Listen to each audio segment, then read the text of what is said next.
오늘도 우리에게 새날을 허락하시고 또한 건강을 주신 하나님께 감사를 드립니다. 이 아침에도 주의 은혜가 함께할 줄로 믿습니다. 오늘 우리에게 주시는 하나님의 말씀은 마태복음 6장 31절부터 34절까지 말씀입니다. 마태복음 6장 31절부터 34절까지 말씀 함께 읽겠습니다. 그러므로 무엇을 먹을까, 무엇을 마실까, 무엇을 입을까 하고 걱정하지 말아라. 이 모든 것은 모두 이방 사람들이 구하는 것이요 너희의 하늘 아버지께서는 이 모든 것이 너희에게 필요하다는 것을 아신다. 너희는 먼저 하나님의 나라와 하나님의 의를 구하여라. 그리하면 이 모든 것을 너희에게 더하여 주실 것이다. 그러므로 내일 일을 걱정하지 말아라. 내일 걱정은 내일이 맡아서 할 것이다. 한날의 괴로움은 그날에 겪는 것으로 족하다. 아멘. 성공하는 사람들의 7가지 습관이라고 하는 책으로 유명한 스티븐 코비라고 하는 분이 있지요. 그분이 쓴 다른 저서 중에 소중한 것을 먼저 하라라는 것이 있습니다. 소위 우선순위에 관한 것인데요. 우선순위라고 하는 것이 세속적인 지혜에 있어서도 매우 중요한 것으로 취급받습니다. 우리의 시간은 제한되어 있고 또 할 일은 많기 때문에 중요한 것을 먼저 하지 않으면 안 된다 하는 것이지요.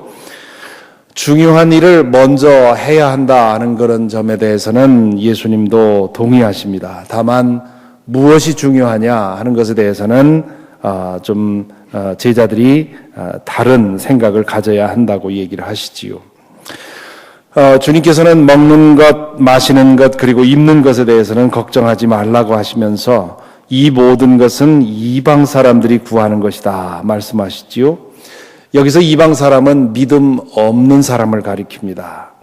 앞에서 율법학자와 바리새파 사람들 얘기를 하시면서 그들을 닮지 말라고 하셨는데 이 사람들은 하나님을 믿기는 믿는데 잘못 믿어서 문제고요.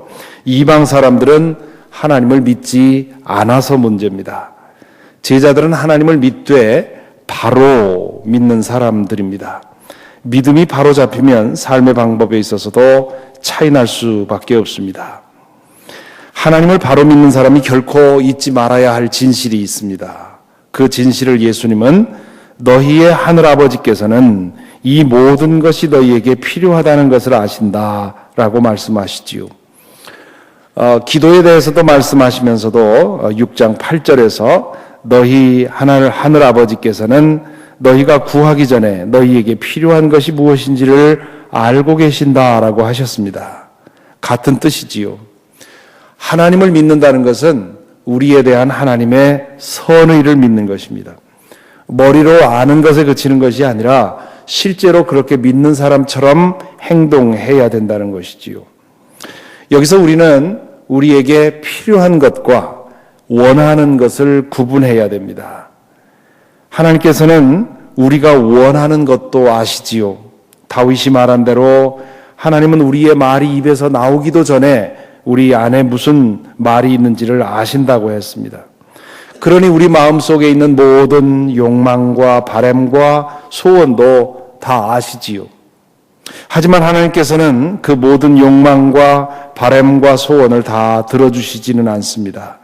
그렇게 하는 것이 우리를 사랑하는 것이 아니기 때문에 그렇습니다. 하나님께서는 우리에게 유익한 것 그리고 우리에게 필요한 것을 주십니다. 그러므로 지나친 욕심을 품고 그 욕심을 이루기 위해서 살면서 삶의 환경에 대해서 걱정하고 불평하는 것은 잘못된 일입니다.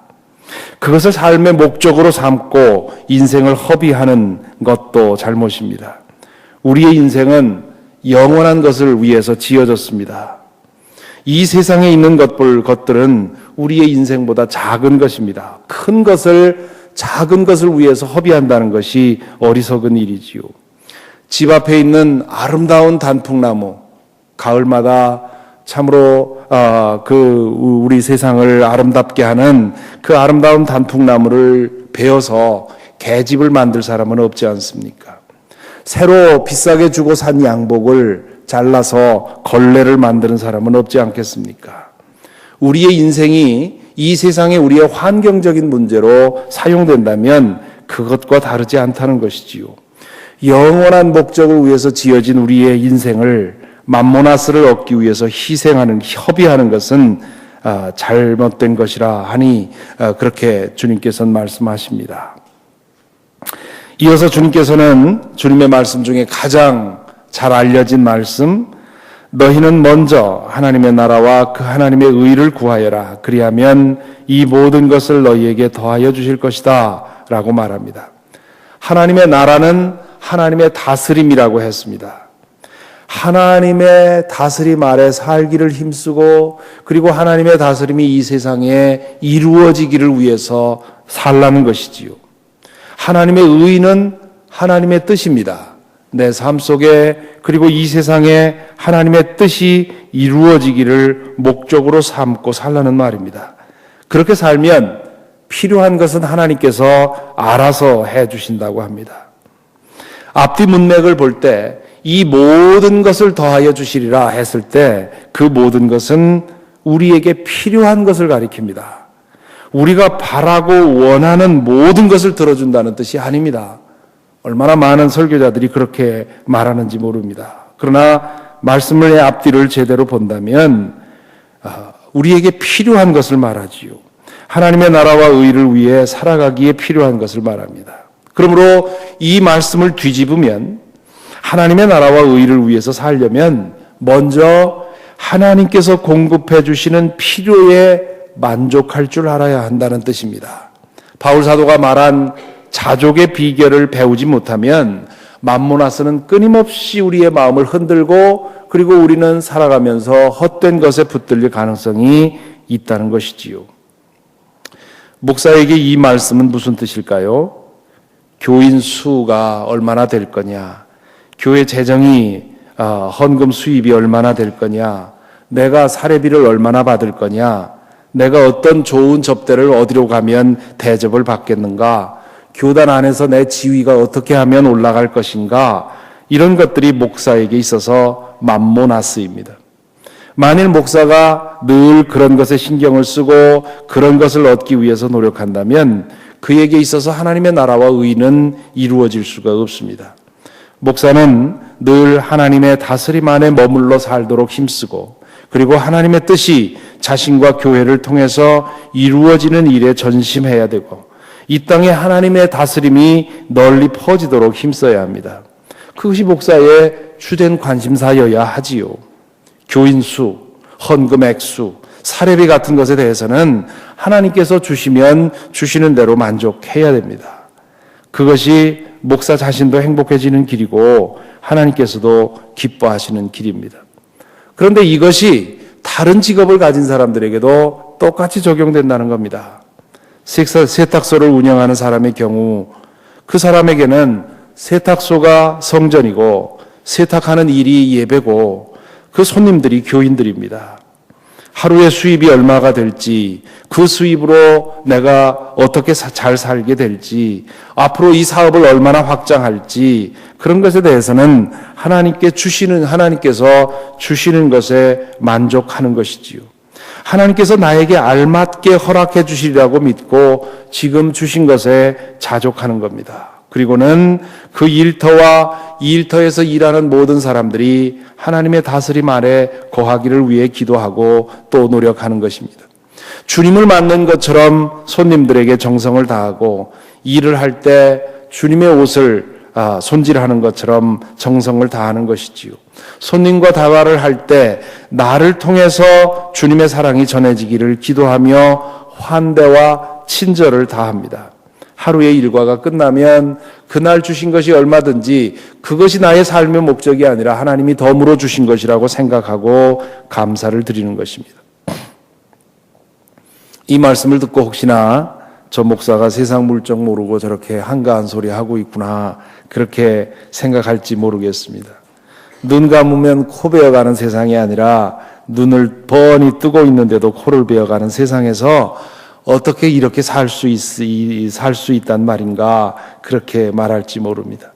때로는 생존 자체가 위태롭고 때로는 돈이 절대적인 무게를 가질 때도 있습니다. 그럴 때면 돈이 목적이 되지 않을 수가 없지요. 그런 상황에서 예수님의 이 말씀이 현실 감각을 잃은 것처럼 들릴 수 있습니다.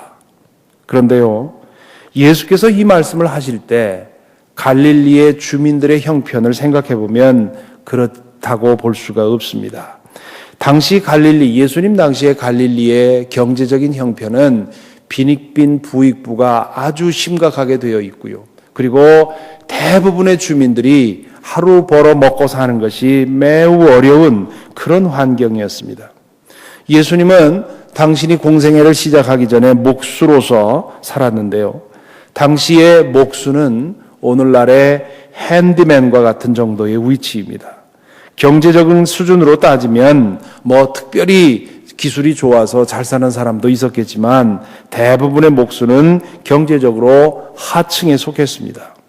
그러므로 주님께서는 보통 사람들이 세상에서 겪어야 하는 불편과 절망과 한계를 충분히 알고 계셨습니다.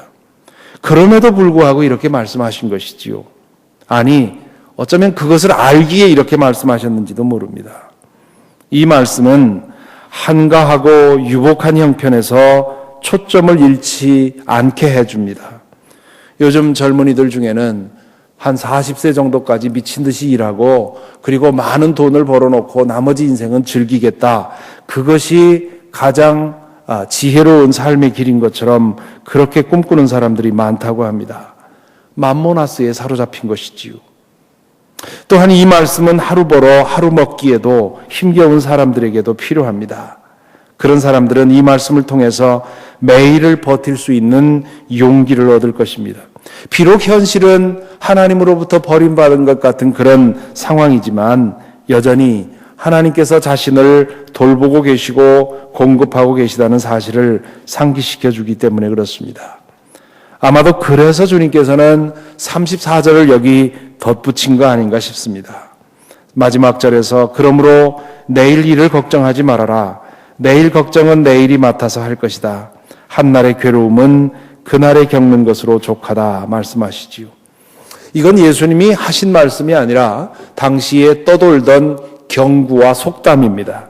예수님은 앞으로도 보겠습니다마는 산상설교에서 당시에 떠돌던 속담이나 경구를 사용해서 그것을 새롭게 해석을 하시는데요. 이 말씀도 마찬가지입니다. 원래 이 경구는 아주 허무주의적이고 냉소적이고 그리고 비관적인 인생관을 담고 있었습니다. 에피큐로스 학파에 속한 사람들처럼 혹은 현대적인 에피큐로스 학파인 히피들처럼 내일은 상관하지 말고 오늘 그저 내 인생을 즐기는 그것밖에는 없다고 그렇게 얘기를 하고 있지요. 주님께서는 이 경고를 택해서 새로운 의미를 부여해 주십니다. 내일 일을 걱정하지 말라는 말은 내일에 대해서 관심 두지 말고 살라는 뜻이 아니라 하나님께 맡기라는 것입니다. 하나님께서 내일을 다스리고 계시기 때문입니다. 그러니 그것에 대해서는 하나님께 맡기고 오늘 나에게 주어진 일에 충실하라는 뜻이지요. 오늘 겪어야 하는 괴로움을 내일도 당하게 되지 않을까 염려하지 말라는 것입니다. 내일이면 또 하루의 괴로움을 감당할 만한 힘을 주시기 때문입니다. 경제적인 문제나 질병의 문제로 어려워하는 교우들을 만날 때 가끔 드리는 말씀이 있습니다. 한 번에 하루만 생각하고 갑시다. 그런 얘기를 합니다. 내일 일은 하나님께 맡기고 오늘은 오늘 당한 일만 생각합시다. 오늘 당할 아픔만 생각하면 충분히 이겨낼 수 있습니다. 이 말이 진실이라는 사실에 대해서 많은 분들이 증언해 주십니다. 아무리 큰 고통이라도 하루치의 고통은 충분히 이길 수 있습니다. 문제는 이 고통에 짓눌리고 두려움에 짓눌리는 이유는 내일 그리고 그 이후에 있을 고통까지 미리 앞당겨서 걱정하기 때문에 그렇습니다. 내일을 걱정하는 것은 하나님을 망각하기 때문에 생기는 것입니다. 내일에 대해서 계획은 하지만 내일의 걱정을 앞당겨 할 필요가 없습니다. 오늘 우리에게 주어진 걱정을, 우리에게 주어진 일들을, 고통과 두려움을 오늘 감당하는 것, 하나님께서 능한 힘을 주실 것이고, 그렇게 하루하루를 견디어내면, 그러면 우리가 당한 일이 어떤 일이든지 그 고난의 터널을 지나갈 수 있을 것입니다. 오늘 이 말씀에 비추어 우리 자신을 생각합니다. 우리는 원하는 것이 아니라 필요한 것에 자족하는 비결을 배웠습니까? 우리는 우리의 삶을 통해서 하나님의 나라와 의를 구하는 것에 마음을 쏟고 있습니까? 우리는 내일을 하나님께 맡기고 오늘을 가득 채우는 타입입니까? 아니면 내일 걱정하느라고 오늘을 허송세월하는 그런 타입입니까? 불행하게도 얼마나 많은 사람들이 내일의 걱정 때문에 오늘 해야 할 일을 다 하지 못하는 그런 어리석음을 범하고 있는지 모릅니다. 내일은 하나님의 땅입니다. 하나님께 맡기고 오늘 우리에게 주신 기쁨 만끽하고 오늘 우리에게 주신 고난 믿음으로 당해내면 하나님께서 내일을 새롭게 바꾸실 줄 믿습니다.